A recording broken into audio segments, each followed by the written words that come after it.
It was just after midnight when my phone jolted me awake. The vibration rattled against the metal desk where I had fallen asleep, cheek pressed to a stack of unfinished case files. My eyes were gritty, the fluorescent light buzzing overhead, but when I glanced at the screen and saw Dad, I sat up straighter. "Dad? What's wrong? It's late." My voice cracked, still heavy with exhaustion. "Elena, thank God you picked up." His voice was tight, almost breathless. "Are you home right now? Tell me you're not home." My stomach tightened. "No, I'm at the office. Why? What happened?" There was a pause, just long enough for my mind to run wild. Then his words dropped like stone into water. "Your building, it collapsed. I just saw it on the news. Half the damn thing came down after an explosion in the basement. Fire trucks are everywhere." For a heartbeat, I didn't believe him. The image of my small, cluttered apartment, the crooked shelves, the leaking faucet, the creak in the floor near the window, flashed across my mind. I could almost smell the stale paint and hear the muffled laughter of kids in the hallway. Gone? Just like that? My throat closed up. "What do you mean collapsed?" "The anchor said it was some kind of gas leak," Dad pressed, his voice rough with fear. "People are hurt. Elena, if you'd been home..."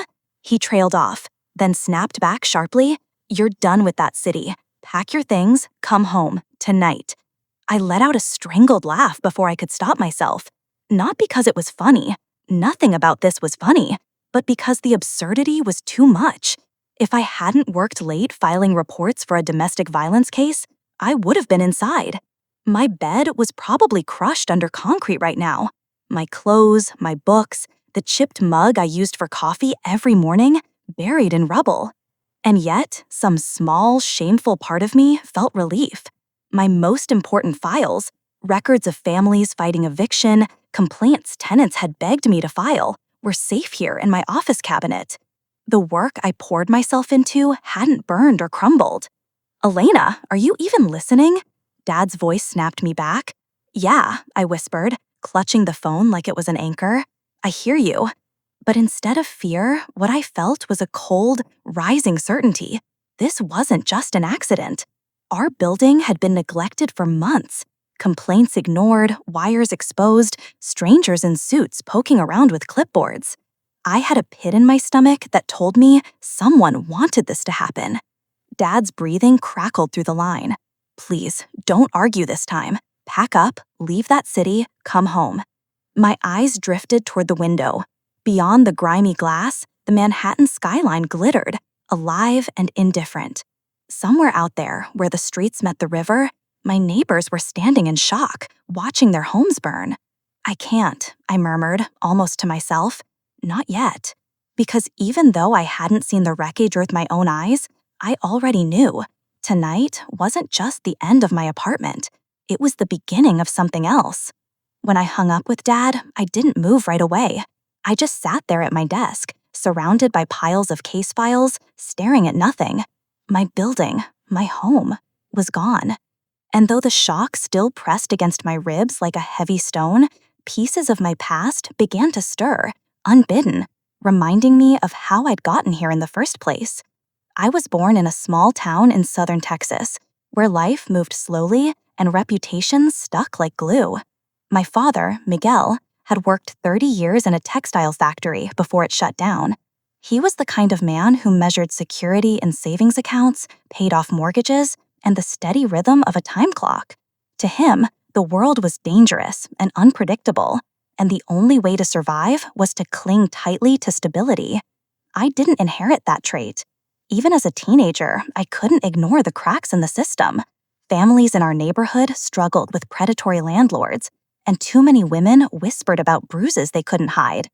I was the girl who skipped pep rallies to sit in the library, reading about social workers who made a difference.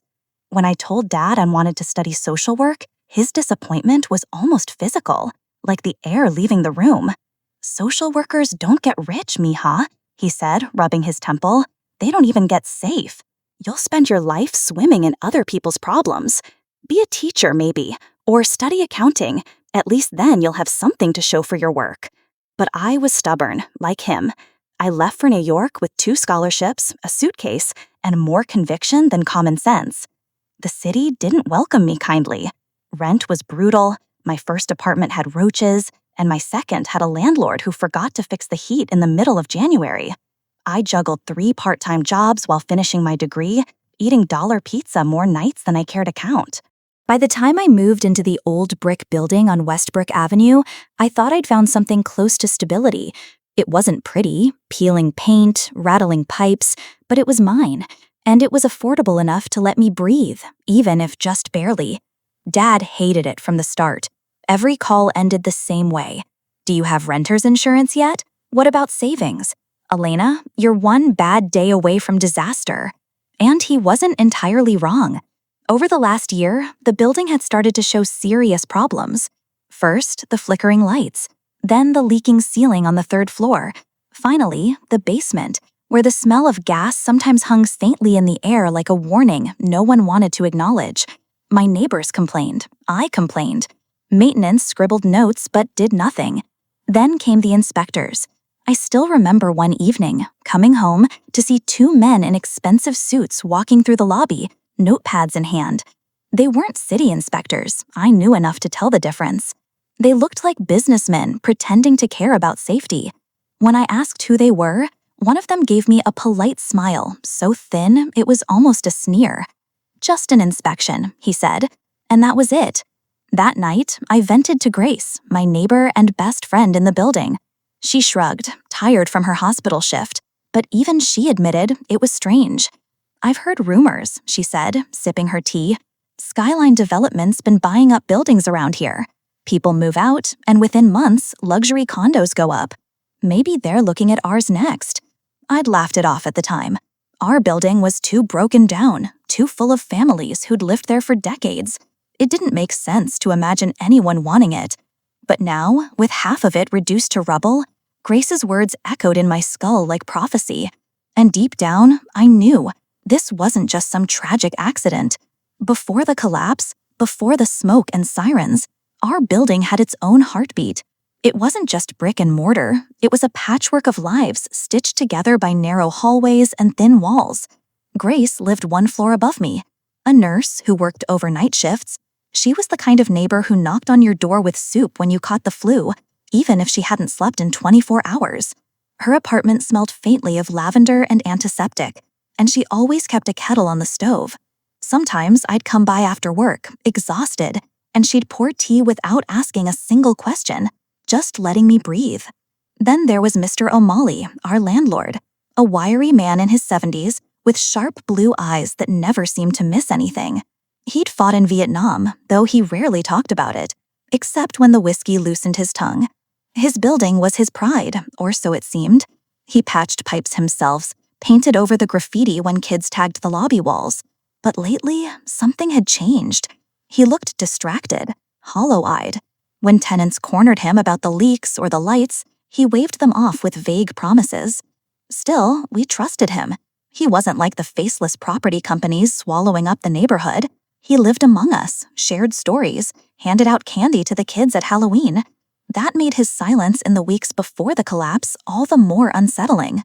On the 1st floor lived the Calderon family, 3 kids under the age of 10 who turned the hallway into a playground every evening. Their laughter filled the building, echoing up the stairwell, bouncing off the walls. Some tenants complained, but secretly, we loved it. It reminded us that the building wasn't just a place to sleep, it was alive. And then there was Mrs. Jenkins, 82, whose door was always open. She made cornbread on Sundays and expected you to take some, no excuses. She'd lived there longer than anyone, her apartment a time capsule of floral wallpaper and heavy oak furniture. I remember the night before the collapse, I sat on the stoop outside, eating takeout lo mein, when Mrs. Jenkins shuffled out with her cane. "Girl," she said, pointing at me with a bony finger, "this building's got ghosts tonight. I can feel it in my knees." I'd laughed politely, chalking it up to superstition, but her words unsettled me. We were a mismatched family. Immigrants, retirees, single parents, shift workers. Different backgrounds, different stories, bound by a fragile, shared hope that somehow we could carve out stability in a city that tried to crush us daily. And because of that, The building wasn't just a structure. It was the Calderon kids chasing each other with toy swords. It was Grace's lavender tea. It was Mr. O'Malley's war stories muttered from the stoop at dusk. Which is why, when Dad urged me to leave the city after the collapse, my answer had already been decided. I couldn't walk away from all of them. Because if someone wanted to erase our building, to scatter us like dust, then I would fight to make sure they didn't succeed, even if I didn't yet know how. The strange things started months before the collapse, but none of us wanted to believe they meant anything. In New York, you learn to live with broken things. You ignore the rattle of pipes, the groan of radiators, the flicker of faulty lights. Survival depends on selective blindness. But after a while, the problems in our building weren't just inconveniences. They felt like warnings. First, the basement. A sour, metallic odor seeped up the stairwell some nights. Gas, faint but undeniable. Grace and I complained, along with half a dozen others. "It's nothing," Mr. O'Malley said, scratching at his jaw. "Just old pipes. I'll get a guy to look at it." But no one ever came. Then, the inspectors. One afternoon, I came home from work to find two men in pressed suits standing in the lobby, clipboards in hand, expensive watches gleaming on their wrists. They didn't look like city officials. They looked like investors who'd taken a wrong turn. "Who are you with?" I asked, brushing past them toward the mailboxes. "Routine inspection," one said, without meeting my eyes. His tone was smooth, dismissive. "Don't worry about it." Don't worry about it. The phrase lodged in my chest like a splinter. Later that night, I told Grace. She pursed her lips, her eyes shadowed by exhaustion from her hospital shift. "Skyline Development's been sniffing around again," she muttered. "They've already bought 2 buildings on this block, both cleared out within 6 months. How?" I asked. She shrugged. "Rent hikes, evictions, fires." She said it too casually, but her meaning was clear. The next week, I saw Mr. O'Malley in the alley behind the building, arguing with a man in a tailored coat. The stranger's voice was low, but I caught sharp edges in his tone. O'Malley's shoulders were slumped, his head bowed. When he noticed me watching, he waved me off, pretending to check the lock on the back door. He stopped making eye contact with tenants after that. Rumors spread like mold. Someone claimed Skyline had already bought the deed to our building. Another swore they saw city inspectors ignoring blatant code violations. No one could prove anything, but the unease grew heavier with each passing week. I tried to focus on work, on my cases, my clients, the endless paperwork, but the thought kept circling back. What if the rumors were true? What if Skyline wanted us gone?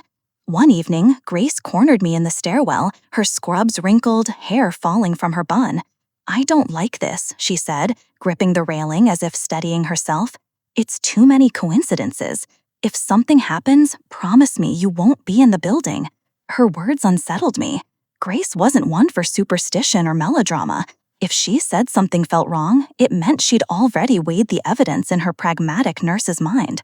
I promised her, though my chest tightened as I said it, because deep down, I knew she might be right. And 2 weeks later, her warning would echo in my ears as I stared at the rubble of our home. The night it happened, I wasn't home. That fact still haunts me, how a late night at the office, something so ordinary, could mean the difference between life and death. I was hunched over my desk when my phone buzzed. It was Dad, his name glowing on the screen. I almost ignored it, too deep in paperwork, but something in me said, "Pick up." "Alina," he blurted, his voice strained, "please tell me you're not in the building." Confused, I rubbed at my eyes. "What? No, I'm still at work. Why?" "There's been an explosion. On the news, it's your address, your building. They're saying the basement blew out. Half the place is gone." My heart lurched. I shot to my feet, sending a stack of files scattering across the floor. No. But then, through the window of my office, I saw the sky itself glowing faintly in the distance. Sirens wailed across the city like a chorus. "Stay put," Dad ordered, his words clipped with fear. "I'm getting in the car. You're coming home with me, tonight." I barely heard him. My mind had already leapt to faces. Grace, the Calderon kids, Mrs. Jenkins. I fumbled for my coat, my keys, everything trembling in my hands. By the time I reached the street, my phone was buzzing nonstop. News alerts, missed calls. I hailed a cab, but the driver could only take me so far. The police had barricaded the block. I got out and ran. The scene was chaos. Fire trucks lined the street, their lights painting everything in pulsing red and blue. Smoke curled upward in thick, acrid plumes, swallowing the night sky. A jagged hole yawned where part of the building had been, the brick facade torn open like a wound. People milled in shock behind police tape, faces streaked with soot, eyes wide with disbelief. "Elena!" I turned and saw Grace, wrapped in a Red Cross blanket, her hair matted with ash. Relief surged through me, and I grabbed her, pulling her close. "You're okay," I breathed. She nodded, trembling. "I was just coming home from work when it happened. I don't even know how." Her voice broke, and I held her tighter. Over her shoulder, I spotted the Calderon kids huddled beside their mother, their small faces pale. Mrs. Jenkins sat on a folding chair, an oxygen mask strapped to her face as paramedics hovered nearby. "Where's O'Malley?" I asked. Grace shook her head. "No one's seen him. People say he wasn't inside, but—" She trailed off. I pressed my hand to my mouth. The fire marshal's voice cut through the din. "We're still searching apartments. Gas lines may have contributed. Stay back." Gas. That faint odor I'd smelled for weeks, the one everyone had ignored. It hadn't been our imagination. My phone rang again. Dad. "Elena, where are you?" "At the building," I said, my voice hoarse. "Dad, it's gone. Everything's gone." There was a long silence on the line, broken only by the sound of his breath. Then, softly, "You're alive. That's all that matters." But as I looked at the wreckage, at the scattered lives of my neighbors smoldering in the night, I knew he was wrong. What mattered now wasn't just surviving, it was finding out why. The first night after the collapse, the Red Cross bused us to a nearby high school gymnasium. Rows of cots lined the basketball court, the air thick with the smell of bleach and grief. Some people cried openly. Others sat in stunned silence, staring at the floor as if trying to piece their lives back together from memory alone. I couldn't sleep. Every time I closed my eyes, I saw the jagged hole in the building, smelled the acrid smoke. Around me, my neighbors shifted restlessly. Mrs. Jenkins coughed in her sleep. The Calderon kids whimpered in their mother's arms. The next morning, a woman in a gray suit arrived. Perfect hair, perfect posture. She gathered us into uneasy clusters and introduced herself as Eliza Burke, a representative of Skyline Development. On behalf of Skyline, she expressed deep concern for what had happened. Then she cut straight to the point. "While we await official reports, Skyline would like to offer each displaced tenant a goodwill settlement of $5,000, she said smoothly, holding up neat packets of paperwork. "This will help you transition to new housing and meet immediate needs." Whispers rippled through the gym. $5,000? To families who had just lost everything, it sounded like a lifeline. But I felt my stomach knot. "What's the catch?" I asked. Her smile didn't falter. "Only that you agree to release Skyline from liability, a standard procedure in these unfortunate events." Unfortunate events? As if half our building crumbling into the street was a minor inconvenience, like a train delay. Grace's face hardened. Mrs. Jenkins shook her head weakly. But across the room, I saw the Calderons already leaning over the papers, desperation etched into their faces. It was a trap. I could feel it in my bones. That's when a stranger approached me, a tall man with curly hair and a messenger bag slung across his chest. He introduced himself in a low voice. "Darius Cole, Brooklyn Herald. I'm covering the collapse. But I'll be honest, I've heard of Skyline before. This isn't the first suspicious accident tied to them." His words sent a chill through me. "So you think—" "I think you're right to be wary of that settlement," he interrupted. "I've been tracking their acquisitions for 2 years. Fires, floods, sudden condemnations, patterns no one wants to prove." I studied him, trying to gauge if this was just another reporter chasing a story. But his eyes were sharp, focused, not just curious, but angry. That night, while others signed Skyline's papers and clutched their checks, I sat with Darius and Grace, piecing together our memories of the last few months. The gas smell, the inspectors, O'Malley's disappearance. It felt like pulling at the first thread of a knot I knew would only grow uglier. Later, as I returned to my cot, my phone buzzed with a new voicemail from an unknown number. I pressed play. "Miss Ramirez," a woman's voice said, smooth and detached. "This is a courtesy reminder. Pursuing baseless claims can constitute defamation. Skyline values its reputation and will defend it vigorously. For your sake, I suggest you focus on rebuilding your own life rather than inventing stories about ours." The message ended with a click. I sat frozen, the phone trembling in my hand. They knew my name, they knew my number, and they wanted me afraid. Dad arrived the next morning, storming into the gymnasium like a soldier entering enemy territory. His gray hair was damp from the rain, his jacket wrinkled from hours on the road. When he spotted me, his face softened with relief, but only for a moment. "Elena." He gripped my shoulders, scanning me as if expecting to find hidden injuries. "You're safe. Thank God. Now pack up your things. We're leaving." I blinked at him, still clutching a styrofoam cup of bad coffee. "Leaving? Where?" "Home," he said firmly. "Texas. At least until you figure things out." "Dad," no arguments. "You've got nothing left here. No apartment, no possessions. These companies will eat you alive if you fight them." His voice cracked with exhaustion and fear. "You don't need to carry this weight." I wanted to hug him, to collapse into his arms like I had when I was a child, but anger flared instead. "You don't understand. This isn't about me anymore. It's about all of us. The Calderones, Mrs. Jenkins, Grace. They can't just erase us like we never mattered." Dad's jaw clenched. "You sound just like your mother." That stopped me cold. "She was the same," he went on, quieter now. "Always chasing causes, always convinced she could fix the world. And do you know what it left her? Exhausted, broken. I don't want that for you." The word stung. Mom had died when I was in high school, worn down by illness and too many years of sacrifice. But to me, she had been a fighter, someone who believed in fairness, even when the world was unfair. "Maybe that's the part of her I carry," I whispered. We stared at each other, silence stretching between us. Later that day, Darius invited me to a coffee shop to talk strategy. I brought Dad along, though he sat stiffly, arms crossed, skeptical of everything. Grace joined us too, her scrub still smelling faintly of antiseptic. "We need organization," Darius said, spreading out his notes. "Patterns, testimonies, timelines. If Skyline is behind this, we need to connect the dots before they bury the evidence." "And what then?" Dad interrupted.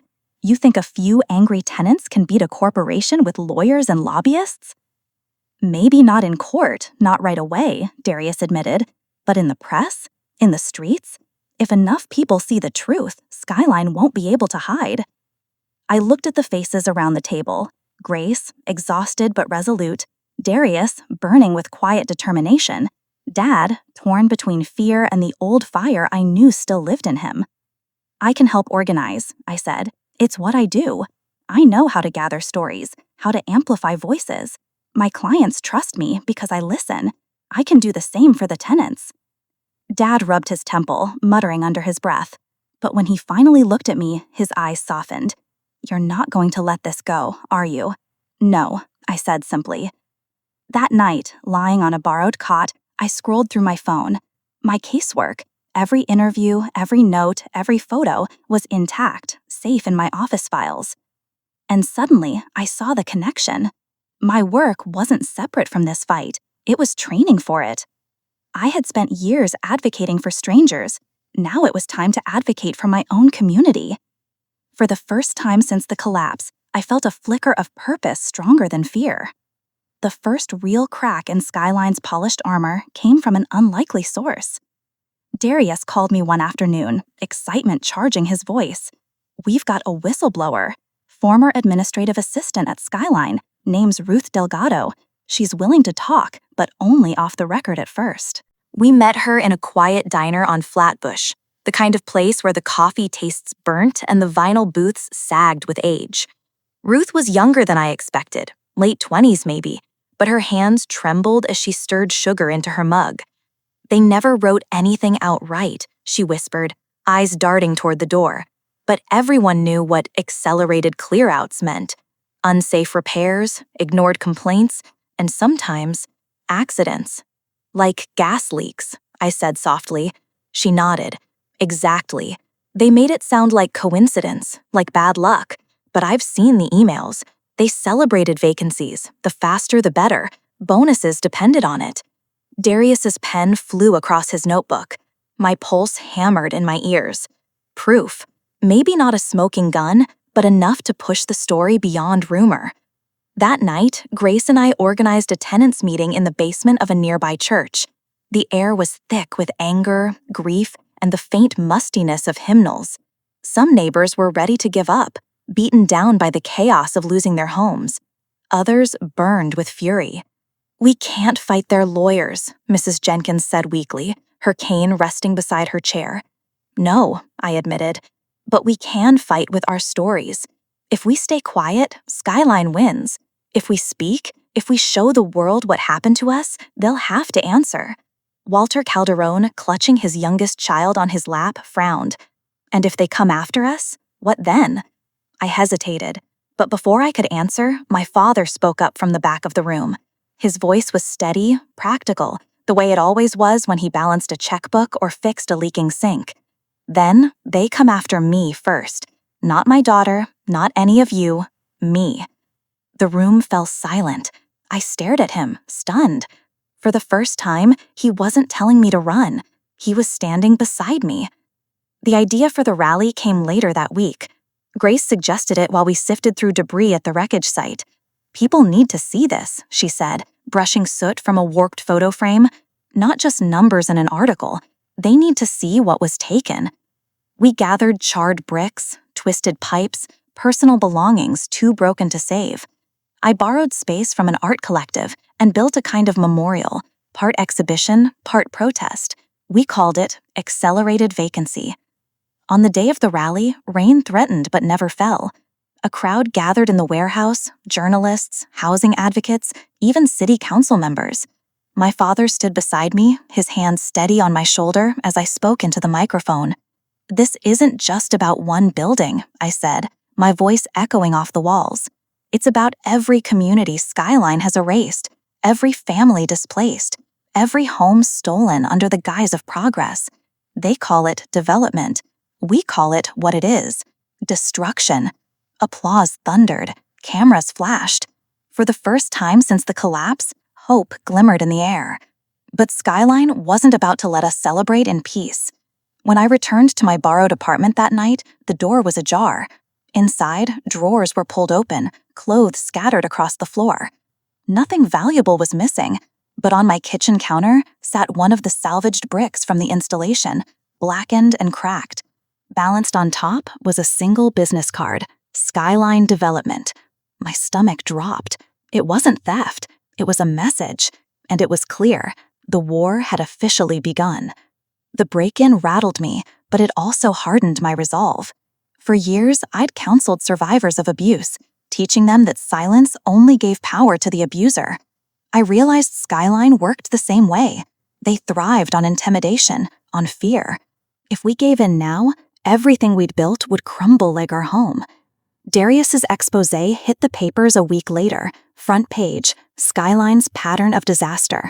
Ruth's testimony, combined with testimonies from other tenants and leaked emails, painted a damning picture. The public was outraged. Talk shows debated it.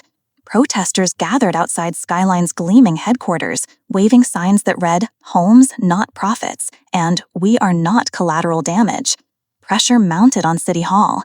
For too long, officials had looked the other way, but now the scandal was too big to ignore.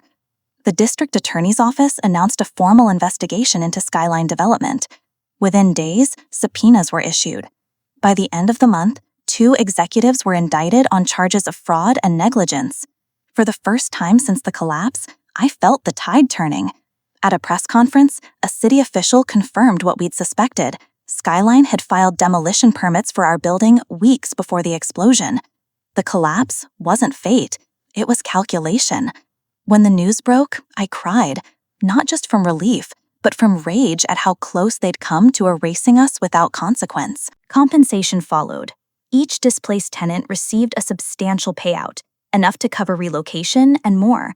More importantly, the city committed funds for rebuilding affordable housing on our site, with protections to keep families from being pushed out again. It wasn't perfect, but it was something solid to hold on to. The night the announcement came, our community gathered in the church basement again. This time, there was laughter mixed with the grief. Mrs. Jenkins raised her cane like a toast. The Calderon kids darted between folding chairs, their voices bright. Grace hugged me so tightly I thought she'd crack my ribs. "You did this," she whispered. "No," I said, shaking my head. "We did." Later, when the crowd thinned, I found Dad sitting in the back, watching me with an expression I couldn't quite read. "You know," he said slowly, "when the factory shut down, I wanted to fight, but I was scared. I thought if I just kept my head down, maybe things would get better. They never did." I sat beside him, silent. "You're braver than I ever was, Alina."